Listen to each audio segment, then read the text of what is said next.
यह एक अंधेरी रात थी।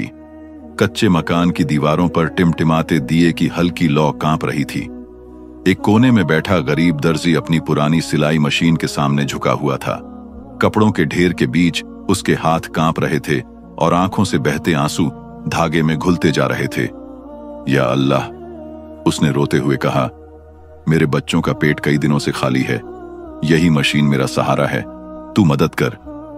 लेकिन उसी पल जैसे उसकी दुआ आसमान तक पहुंच गई हो, मशीन अचानक हल्की सी चरमराहट के साथ रुक गई।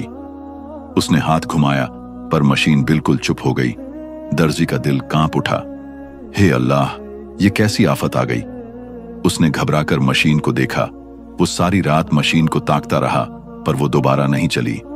अगली सुबह जब वो फज्र की नमाज के बाद घर लौटा तो एक और सदमा उसका इंतजार कर रहा था। पुरानी सिलाई मशीन जिस पर उसकी जिंदगी टिकी थी, गायब थी। कमरे के बीचों बीच जमीन पर बस एक छोटा सा सुनहरा पुर्जा पड़ा था, जैसे किसी और दुनिया से टूटकर आया हो। दर्जी ने पुर्जा हाथ में उठाया तो उसके रोंगटे खड़े हो गए। वो ठंडा लोहा नहीं था, बल्कि जलता हुआ गर्म था, जैसे उसमें कोई छिपी हुई ताकत हो। उसी वक्त हवा का झोंका आया और कमरे के कोने से एक धीमी सी आवाज गूंजी, तुमने दुआ की थी ना। दर्जी के हाथ से पुर्जा गिर पड़ा।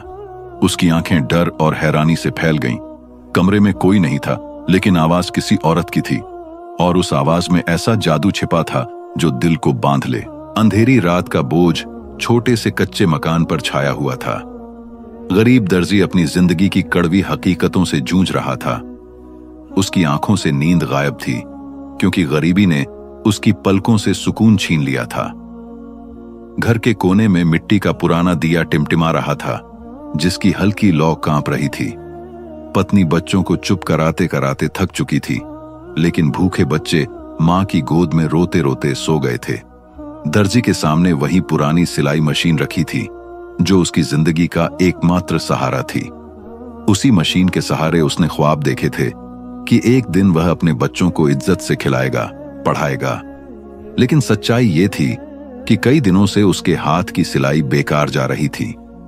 कोई ग्राहक आता तो पुराने कपड़े रफू करवाता या पैबंद लगवाता, और बदले में इतने पैसे मिलते कि मुश्किल से रोटी का इंतजाम हो पाता। उस रात भी उसके हाथ कांप रहे थे। धागा बार बार टूट रहा था, आंसू गिरकर सुई से उलझ जाते। उसने दोनों हाथ उठाकर दुआ मांगी, या अल्लाह, तू ही रोजी देने वाला है। मेरे मासूम बच्चे भूखे हैं, मेरी बीवी की आंखों में आंसू हैं। मेरे पास न कोई सहारा है न ताकत, तू ही मददगार है। या रब, ये मशीन ही मेरा सब कुछ है, इसे सलामत रखना। लेकिन दुआ पूरी होते ही मशीन से चरमराहट की आवाज आई और वह अचानक रुक गई। उसने घबराकर हाथ घुमाया, मगर मशीन जैसे पत्थर बन गई हो। उसके माथे पर पसीना छलक आया। या अल्लाह, ये कैसी आफत है। उसने डरे हुए फिर कोशिश की, पर सब बेकार। पूरी रात जतन करता रहा, लेकिन मशीन एक बार भी न चली। सुबह हुई तो उसकी बीवी रोते हुए बोली, अब क्या होगा। बच्चों का पेट कई दिनों से खाली है, ये मशीन भी बंद हो गई। दर्जी ने चुपचाप आंखें बंद कर लीं। उसके पास बीवी को दिलासा देने के लिए कोई शब्द न थे। फज्र की नमाज पढ़कर जब वह लौटा तो उसके कदम जमीन पर जम गए। कमरे में मशीन गायब थी। दीवारें गवाही दे रही थीं कि कल तक वह यहां थी, लेकिन अब वहां खाली जगह और जमीन पर सिर्फ एक सुनहरा पुर्जा पड़ा था। उसने हाथ बढ़ाकर पुर्जा उठाया। वो ठंडा नहीं, बल्कि अंगारों की तरह जल रहा था। उसके हाथ जलने लगे तो उसने घबराकर छोड़ दिया। अचानक हवा का तेज झोंका आया और कमरे में धीमी सी औरत की आवाज गूंजी, तुमने दुआ की थी ना। दर्जी का दिल धक से रह गया, पसीने में भीग गया। कांपती आवाज में बोला, कौन है, सामने आओ। दिए की लौ हिलने लगी। कमरे के कोने से धुआं उठा और उसमें से एक साया उभर आया। धीरे धीरे वह साया एक खूबसूरत औरत का रूप लेने लगा। उसके लंबे काले बाल कमर तक फैले थे, आंखें अंगारों की तरह चमक रही थीं और चेहरे पर एक अजीब रोशनी थी। मैं तुम्हारी दुआ का जवाब हूं, उसने धीमे स्वर में कहा। दर्जी के हाथ कांप गए। तुम कौन हो? वह मुस्कुराई। मैं एक कैद जिंजादी हूं, सदियों से जंजीरों में बंधी थी। तुम्हारी दुआ ने मुझे आजाद किया है। दर्जी का गला सूख गया। या अल्लाह, ये कैसी परीक्षा है? मैंने तो बच्चों की रोजी के लिए दुआ की थी। जिनजादी आगे बढ़ी। उसकी आंखों में रहस्यमयी चमक थी। डरो मत, मैं तुम्हें नुकसान नहीं पहुंचाऊंगी। तुम्हारी मशीन अब मेरे वश में है। अगर चाहो तो वह वापस मिल सकती है, लेकिन याद रखो, हर दुआ की एक कीमत होती है। दर्जी कांप उठा। कीमत? कैसी कीमत? वह धीरे से मुस्कुराई। अभी वक्त आने दो, तुम्हें खुद समझ आ जाएगा। इतना कहकर वह धुएं में बदल गई और गायब हो गई। कमरा फिर सन्नाटे में डूब गया, लेकिन दर्जी के दिल में हलचल मच गई। कई दिन गुजर गए, कोई ग्राहक नहीं आया। बच्चे भूखे तड़पते, पत्नी के आंसू रुकते ही न थे। लेकिन एक दिन अचानक दरवाजे पर दस्तक हुई। उसने खोला तो सामने वही पुरानी मशीन रखी थी, मगर अब वह पुरानी नहीं लग रही थी। उस पर सुनहरी रोशनी चमक रही थी, जैसे किसी ने उस पर जादू किया हो। दर्जी ने कांपते हाथों से छुआ तो मशीन खुद चलने लगी। कपड़ा बिना कटे, धागा बिना टूटे सिलता जा रहा था, जैसे मशीन अपने आप काम कर रही हो। उसकी आंखों में हैरानी और डर दोनों थे। उसी पल वही आवाज गूंजी, कहा था ना, मैं लौटूंगी। दर्जी के कदम लड़खड़ा गए। उसे समझ आ गया कि अब ये मामूली बात नहीं रही। ये मशीन अब उसकी नहीं रही। उसकी दुआ कबूल हुई थी, लेकिन किस कीमत पर? उस रात उसने सपना देखा। सपने में वही जिनजादी सामने खड़ी थी। उसकी आंखों में नरमी भी थी और अजीब सी उदासी भी। उसने कहा, मैं तुम्हें रोजी दूंगी, तुम्हारी मेहनत रंग लाएगी, लेकिन बदले में मुझे भी तुम्हारी जिंदगी का हिस्सा चाहिए। तुम्हारा वक्त, तुम्हारी बातें, तुम्हारा ध्यान, क्योंकि मैं सदियों से अकेली हूं। दर्जी के दिल में तूफान उठ गया। ये कैसी परीक्षा है? मैं इंसान हूं, तुम जिनजादी हो। ये रिश्ता कैसा? वह मुस्कुराई। यही तो राज है। तुम्हारी दुआ ने मुझे तुमसे बांध दिया है। अब तुम बच नहीं सकते। सुबह उसकी आंख खुली तो मशीन के पास नया कपड़ा रखा था, जिस पर उसने हाथ तक नहीं लगाया था, लेकिन वह कपड़ा बेहतरीन कढ़ाई से सिला हुआ था। दिन बीतते गए और लोग उसकी सिलाई पर मोहित होने लगे। काम बढ़ा, रोजी आने लगी, बच्चे खुश, बीवी मुस्कुराती हुई। लेकिन दर्जी का दिल अब भी डर में कैद था, क्योंकि हर रात मशीन के पास वही सरगोशी सुनाई देती थी, याद रखो, तुमने दुआ की थी और मैं तुम्हारा जवाब हूं। दिन बीतते गए। मशीन जैसे किसी जुनून में दिन रात चलती रही। गांव वाले हैरान थे कि एक पुराना दर्जी अचानक इतनी कमाल की सिलाई कैसे करने लगा। कपड़ों पर ऐसे डिजाइन उभरने लगे जिन्हें देखकर लोग दंग रह जाते। कुछ कढ़ाइयां तो ऐसी लगती जैसे किसी और दुनिया का हुनर हो। पैसा आने लगा। दर्जी के बच्चे खुश हो गए, बीवी के चेहरे पर भी चमक लौट आई। लेकिन दर्जी का दिल अब भी बेचैन था, क्योंकि हर रात जब सब सो जाते, मशीन के पास बैठते ही वही फुसफुसाहट उसके कानों में गूंजती, याद रखो, तुमने दुआ की थी और मैं तुम्हारा जवाब हूं। एक रात दर्जी ने हिम्मत जुटाई और मशीन के पास बैठकर धीरे से कहा, जिनजादी, सामने आओ, मैं तुमसे बात करना चाहता हूं। हवा का झोंका आया, दिए की लौ कांपी, धुआं उठा और वही खूबसूरत साया उसके सामने खड़ा हो गया। जिनजादी की आंखों में उदासी भी थी और एक अजीब सी चमक भी। क्यों बुलाया है मुझे? उसने धीमी आवाज में पूछा। दर्जी कांपते हुए बोला, मैं तुम्हारा शुक्रगुजार हूं कि मेरे बच्चों का पेट भर गया, लेकिन मुझे डर लगता है, यह सब कब तक चलेगा? और वो कीमत क्या है जिसका तुमने जिक्र किया था? जिनजादी ने हल्की मुस्कान के साथ कहा, अभी वक्त नहीं आया, लेकिन सुनो दर्जी, मैं तुम्हें नुकसान नहीं पहुंचाऊंगी। तुम्हारी मशीन अब मेरे कब्जे में है और तुम्हारी जिंदगी भी। ये कहकर वो अचानक करीब आई। उसका चेहरा इतना पास था कि दर्जी की सांसें अटकने लगीं। उसने धीरे से कहा, मेरी तन्हाई सदियों पुरानी है। मैं कैद थी, किसी की दुआ का इंतजार कर रही थी। तुमने मुझे आजाद किया, अब तुम ही मेरी कैद का दरवाजा हो। दर्जी ने डर और हैरानी से कहा, लेकिन मैं इंसान हूं, मेरा घर है, बीवी है, बच्चे हैं, ये सब कैसे मुमकिन है? जिनजादी ने नजरें झुका लीं। यही तो राज है, तुमने दुआ की थी रोजी के लिए, लेकिन दुआ का जवाब हमेशा वैसा नहीं मिलता जैसा इंसान सोचता है। अगले दिन एक नया वाकया हुआ। गांव का एक अमीर आदमी उसके पास आया और बोला, सुना है तुम्हारे कपड़ों पर कोई खास जादू है, ये कमीज मेरे बेटे के लिए सी दो। दर्जी ने कपड़ा लिया, जब वह मशीन पर बैठा तो सुई अपने आप चलने लगी, लेकिन अचानक उसके दिल में अजीब सा डर उठा। कढ़ाई पूरी हुई तो कमीज आम कमीज नहीं थी, बल्कि उस पर एक सुनहरा निशान उभर आया था जो दर्जी ने कभी नहीं बनाया था। अमीर आदमी ने कमीज देखी तो हैरान रह गया। ये तो शाही निशान लगता है, उसने कहा। गांव में चर्चा फैल गई कि दर्जी के पास कोई गैबी ताकत है। कुछ लोग तारीफ करने लगे, कुछ जलने लगे। लेकिन रात को दर्जी ने सपना देखा। सपने में झिंझादी उसके सामने खड़ी थी। उसने कहा, यह निशान मैंने बनाया है, ये दुनिया को याद दिलाने के लिए कि तुम अकेले नहीं हो, मैं तुम्हारे साथ हूं। दर्जी घबराकर बोला, ये सब बंद करो, लोग शक करने लगे हैं।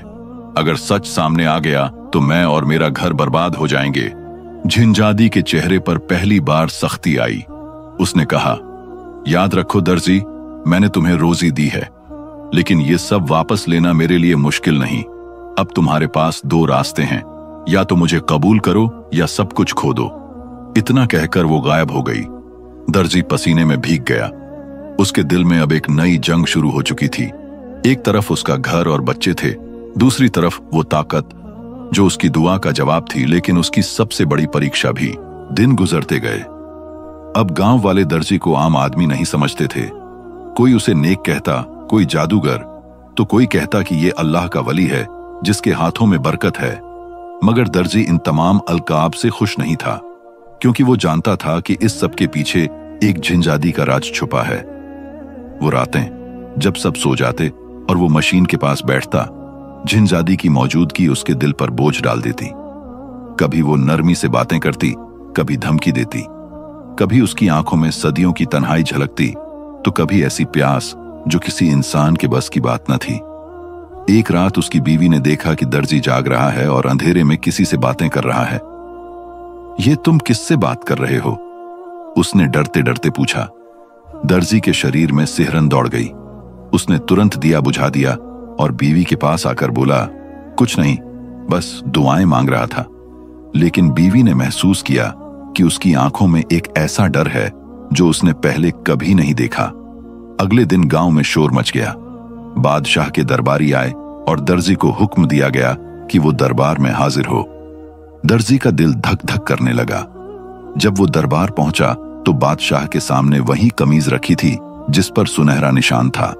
बादशाह ने तेज नजरों से दर्जी को देखा और कहा, यह निशान हमारे खानदान का पुराना राज है। तुम जैसे गरीब के पास ये हुनर कहां से आया?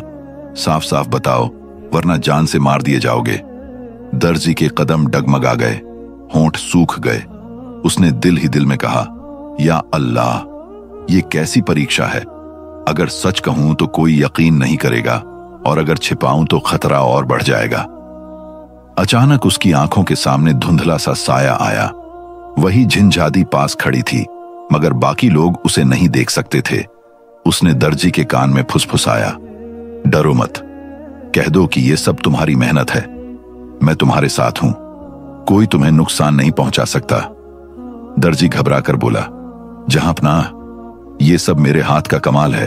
खुदा ने मेरे हुनर में बरकत डाल दी है। बादशाह ने शक की नजर से देखा, मगर कमीज की खूबसूरती देखकर खुश हुआ। अगर ये सच है तो अब तुम हमारे शाही दर्जी होगे। यूं दर्जी की जिंदगी बदल गई। महल में उसकी कद्र बढ़ गई। बच्चों को अच्छे खाने मिलने लगे, बीवी को गहने। लेकिन अंदर से उसका दिल खाली होता गया। वो जानता था कि ये सब उसकी मेहनत का फल नहीं, बल्कि एक अदृश्य ताकत का खेल है। रात को जब वो लौटा तो झिंझादी उसके कमरे में मौजूद थी। उसने कहा, देखा, मैंने कहा था ना कि तुम्हारी दुआ कबूल हुई है। अब तुम्हें वो सब मिल रहा है जो तुमने कभी सोचा भी न था। दर्जी कांपते हुए बोला, लेकिन ये सब झूठ पर खड़ा है। मैंने बादशाह से झूठ बोला। ये हुनर मेरा नहीं, तुम्हारा है। झिंझादी ने तीखी नजरों से देखा। झूठ या सच, दुनिया को परवाह नहीं, लोगों को नतीजा चाहिए, और वो नतीजा मैं दिला रही हूं। याद रखो, ये सब कभी भी पल में छिन सकता है। दर्जी टूटकर रो पड़ा, या अल्लाह, मैंने तो बस अपने बच्चों की रोजी की दुआ की थी। मुझे ये महल, ये दौलत, ये इज्जत नहीं चाहिए। मुझे सिर्फ सुकून चाहिए, ईमान चाहिए। झिंझादी के चेहरे पर साया उतर आया।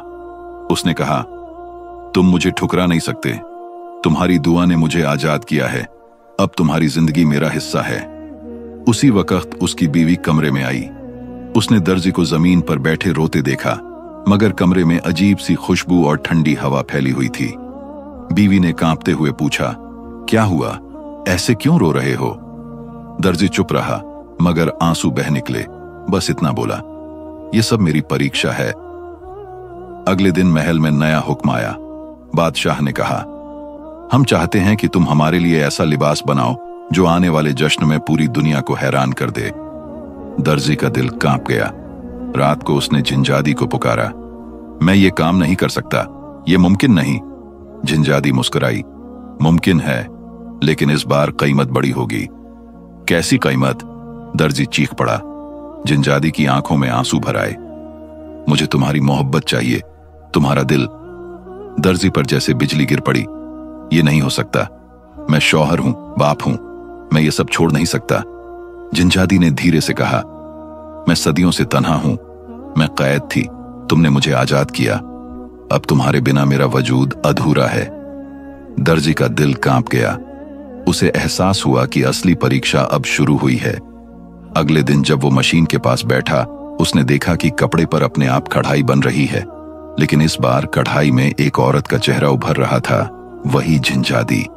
उसका चेहरा इतना खूबसूरत और रहस्यमयी था कि दर्जी ने कपड़ा फाड़ दिया, मगर जितना वो बचने की कोशिश करता, उतना ही उसका दिल कमजोर पड़ता, क्योंकि हर रात जिंजादी उसके ख्वाबों में आती, कभी मोहब्बत का इजहार करती, कभी उसके बच्चों को भूखा दिखाती और कहती, याद रखो, तुम्हारी दुआ का जवाब मैं हूं, अगर मुझे खो दोगे तो सब कुछ खो दोगे। दर्जी अब दो दुनियाओं में फंस गया था। एक तरफ उसका घर, बीवी, बच्चे, ईमान, दूसरी तरफ वो ताकत जिसने उसकी दुआ का जवाब दिया था, लेकिन उसके दिल को भी कैद कर लिया था। एक रात उसने फैसला कर लिया। उसने वजू किया, कुरान खोला और अल्लाह से गिड़गिड़ा कर दुआ की, या रब, अगर ये सब तेरी तरफ से है तो मुझे सब्र दे, और अगर ये परीक्षा है तो मुझे इससे नजात दे। जिंजादी अचानक सामने आ गई। उसकी आंखों से आंसू बह रहे थे। उसने कहा, दर्जी, अगर तुम मुझे ठुकरा दोगे तो मैं फिर सदियों के अंधेरे में कैद हो जाऊंगी। क्या तुम इतने जालिम हो? दर्जी कांपते हुए बोला, मैं जालिम नहीं, बस एक कमजोर इंसान हूं। मैं अपने रब को छोड़कर किसी और का सहारा नहीं ले सकता। ये कहते ही उसने कुरान की आयतें पढ़ना शुरू कर दी। जिंजादी तड़पने लगी। उसकी चीखों से कमरा कांप उठा। जंजीरों की आवाज गूंजी, जैसे वो फिर से कैद हो रही हो। उसने आखिरी बार चिल्लाकर कहा, याद रखो, मैं तुम्हारी दुआ का जवाब थी, एक दिन तुम्हें मेरी कमी खलेगी। और फिर वो धुएं में बदल गई। मशीन खामोश हो गई। कपड़ों का ढेर बिखर गया। दौलत, इज्जत सब पल भर में मिट गया। दर्जी फिर से गरीब हो गया, मगर उसके दिल में सुकून उतर आया। उसकी बीवी ने जब उसके आंसू देखे तो कहा, क्या खोया है जो रो रहे हो? हमारे पास ईमान है, हमारे पास एक दूसरे का साथ है। दर्जी ने उसे गले लगा लिया। उसके होंठों पर बस एक दुआ थी, या अल्लाह, शुक्र है तूने मुझे बचा लिया। अंत ये कहानी सिखाती है कि हर दुआ का जवाब वैसा नहीं होता जैसा हम सोचते हैं। कभी कभी दुआ के साथ एक परीक्षा भी जुड़ी होती है। असली कामयाबी दौलत नहीं, बल्कि ईमान पर कायम रहना है।